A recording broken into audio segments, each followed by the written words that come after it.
ada pengantar. Ya, kenapa kita harus menggunakan Android?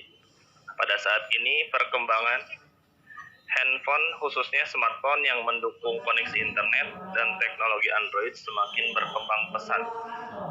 Nah, itu menurut Bayu Surya dan teman-teman, atau bahasa Inggrisnya et al. Oke. Nah, sistem penyelenggaraan ujian ini ada dua metode. Yang sering kita pakai adalah ujian konvensional. Biasanya ujian konvensional ini disingkat PNP atau Paper and Pencil Test, dan juga ada PBT atau Paper Based Test. Nah, di era modern ini kita gunakan metode ujian secara modern. Namanya itu adalah ABT atau Android Based Test. Di ABT ini ada dua metode lagi, submetode dari ABT, yaitu adalah linear ABT atau fixed length, dan yang kedua adalah computerized adaptive test atau disingkat CAT. Bisa dilihat Bapak Ibu, untuk tes konvensional, metode ini menggunakan kertas dan pensil dengan jumlah butir soal tertentu atau fixed length, dan penyekorannya dilakukan secara manual oleh tenaga manusia. Nah, untuk ABT, tes dengan menggunakan smartphone Android dengan jumlah butir soal tertentu atau fixed length. Penyekorannya dilakukan secara otomatis oleh komputer. Jadi Bapak Ibu atau tenaga manusia ini tidak harus menggunakan tangan atau tenaganya lagi gitu. Dia digunakan oleh komputer atau smartphone Android untuk mengumpulkan skornya secara otomatis. Nah, untuk CAT ini ada CAT, tes dengan Android, di mana program mampu memilihkan soal-soal yang tingkat kesulitannya sesuai dengan kemampuan peserta ujian. Jadi di dalam aplikasi ini atau di dalam metode ujian modern ini bisa memilihkan soal-soal yang tingkat kesulitannya sesuai dengan kemampuan peserta ujian, dan bisa di random supaya tidak ada duplikat jawaban nantinya ya. Oke. Nah, alternatif sistem Android Based Test ini ada dua macam, yaitu yang pertama ada yang secara offline, yang kedua ada yang secara online. Nah, kalau secara offline, programnya diinstal dan dijalankan pada server sekolah atau kampus, atau disebut juga non-hosting. Ya. Kalau online, itu program aplikasinya diaktifasi secara online dari pusat atau hosting ke sekolah atau kampus. Jadi kalau offline itu khusus di lokal saja, tapi kalau online itu sudah di hosting ke VPS misalnya, atau virtual private server. Nanti kita bahas tentang VPS.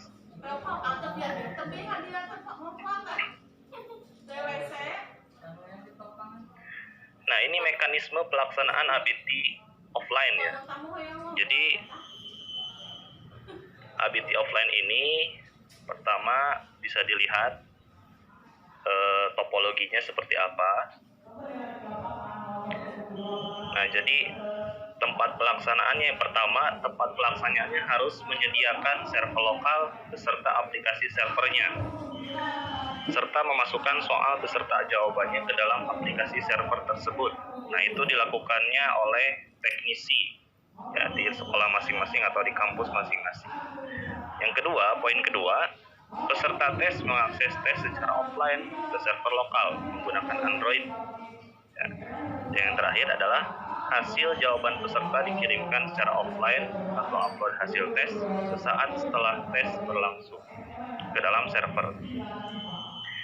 Oke, di sini ada topologi. Yang pertama ada server lokal, ya, yang ini. Saya coba pakai laser. Nah, ini ada server lokal, dia terhubung ke access point ya, supaya bisa menerima sinyal wireless dari peserta tes yang menggunakan Android ini. Nah, saya gunakan sampel ada 6 Android. Ini adalah Android peserta tes. Dia akan terhubung ke akses point yang telah disediakan ini dan akan dihubungkan ke server untuk mendownload database soalnya. Seperti itu mekanismenya. Nah, yang kedua ada mekanisme pelaksanaan ABT yang online-nya. Yang tadi sudah offline, yang sekarang online-nya. Poin pertama, tempat pelaksanaan ini harus tersedia internet. Jadi di sekolahnya itu harus ada internetnya untuk menghosting ke VPS. Nah, VPS ini adalah singkatan dari Virtual Private Server, yang gunanya supaya kita tidak harus membeli server fisiknya di sekolah, tapi kita hanya menyewa saja dan itu lebih murah beserta aplikasi servernya serta masukkan soal dan jawabannya ke dalam aplikasi server tersebut. Ya, intinya kalau ABT online ini sekolah harus menyediakan atau kampus harus menyediakan internet dulu. Nah, poin kedua, peserta tes dapat menggunakan data seluler atau hotspot terdekat untuk mengakses tes secara online ke server VPS menggunakan Android. Nah, ABT online ini harus membuat atau harus mempunyai data seluler atau kuota internet di handphone masing-masing jikalau di sekolahnya tidak disediakan internet atau hotspot gitu. Poin terakhir adalah hasil jawaban peserta dikirimkan secara online atau upload hasil tes sesaat setelah tes berlangsung ke VPS. Ya, gitu. Nah, ini mekanisme pelaksanaan ABT yang secara online ya. Nah, ini adalah server lokal dan VPS yang harus disediakan. Spesifikasinya untuk hardware server sendiri dia menggunakan prosesor Intel Xeon i5 ya, Intel i5 menggunakan 64 bit.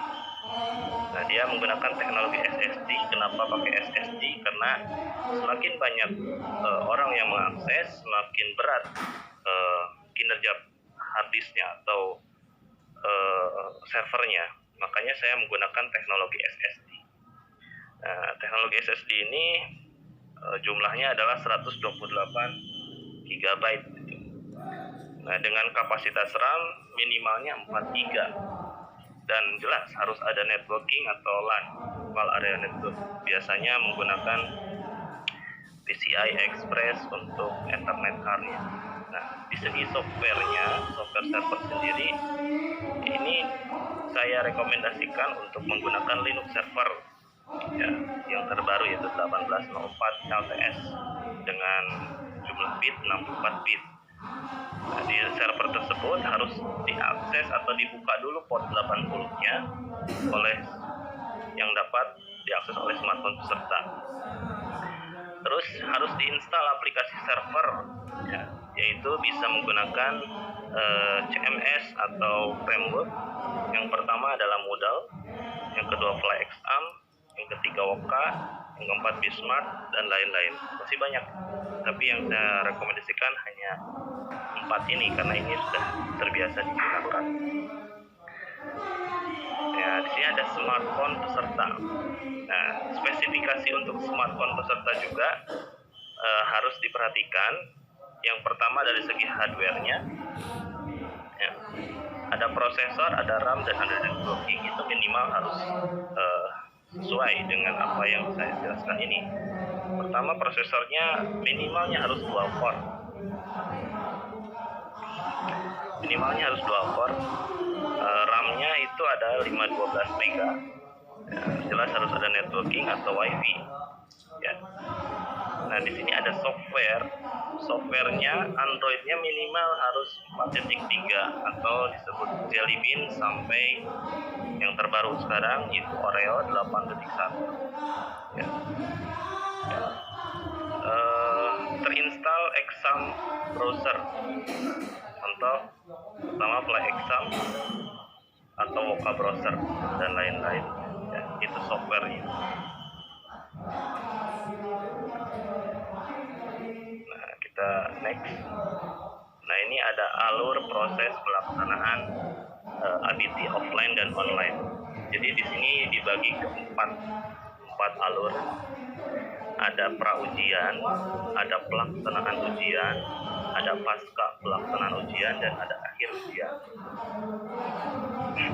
Nah, pra-ujian, teknisi harus mengecek koneksi server ke smartphone. Lalu dia mengecek lagi soal pada aplikasi server apakah sudah tersedia atau sudah ready. Lalu dia masuk ke cek token yang akan dirilis. Nah, teknisi ini harus mengecek beberapa token yang akan dirilis nanti. Fungsinya supaya peserta ujian mengetahui tokennya berapa. Terus ada cek jadwal ujian pada aplikasi server. Nah, setelah dicek jadwal ujiannya sesuai gak dengan waktu yang akan ditentukan untuk ujian. Lanjut ke pelaksanaan ujian. Nanti di handphone peserta akan nampil menu ujian pada smartphone pesertanya. Nah, peserta nanti akan mengklik menu ujian tersebut dan akan mulai ujian. Nah, lanjut ke pasca pelaksanaan ujian. Nah, di dalam backend ini, di belakang layar, dia akan mengupload ke server lokal secara otomatis oleh aplikasi pada peserta. Dan dia akan membackup database-nya secara otomatis. Dan di akhir ujian ini, peserta harus konfirmasi untuk menyelesaikan ujian. Nah, caranya dia harus mengetahui token yang akan diberikan oleh teknisi tadi. Masukkan token untuk keluar dari aplikasi smartphone dan akhir selesai. Nah, ini alur proses pelaksanaan ABT offline dan online. Oke. Nah, ini harus diperhatikan oleh sekolah atau kampus. Ada sarana dan prasarana dan ada sumber daya manusianya. Nah, untuk sarana dan prasarana ini ada beberapa poin yang harus diperhatikan. Yang pertama, satu server lokal minimal dapat diakses oleh 40 smartphone atau komputer peserta sesuai dengan persyaratan yang tadi saya paparkan. Yang kedua adalah meja untuk peserta ujian minimal panjangnya 0,5 meter. Ya. Kenapa? Karena nanti di meja ujian itu akan disediakan satu terminal listrik supaya ketika handphone peserta itu lowbat atau baterainya drop, dia bisa mengecas handphonenya itu menggunakan terminal yang sudah disediakan. Yang ketiga adalah komputer peserta. Nah, berarti harus ada komputer peserta juga selain Android. Kenapa? Karena banyak orang yang masih tidak mempunyai Android. Jadi sekolah harus menyediakan juga komputer untuk menghandle bila mana ada peserta ujian yang tidak punya smartphone Android. Maksimal 20 komputer. Nah, untuk sumber daya manusia ini ada 2. Yang pertama, selaku admin atau disebut juga proktor. Nah, admin ini fungsinya atau tugasnya bertanggung jawab atas mengadministrasikan tes dan mengawasi tes minimal 1 orang. Nah, yang kedua adalah teknisi sekolah. Nah, teknisi sekolah ini biasanya kepala lab atau yang bisa mengendalikan IT di sekolah tersebut. Minimal 1 orang bertanggung jawab terhadap server, jaringan, dan smartphone atau komputer klien. Oke. Itu terima kasih atas perhatiannya. Saya kembalikan ke Bu Wiwik ya. Bu Wiwik. Ya.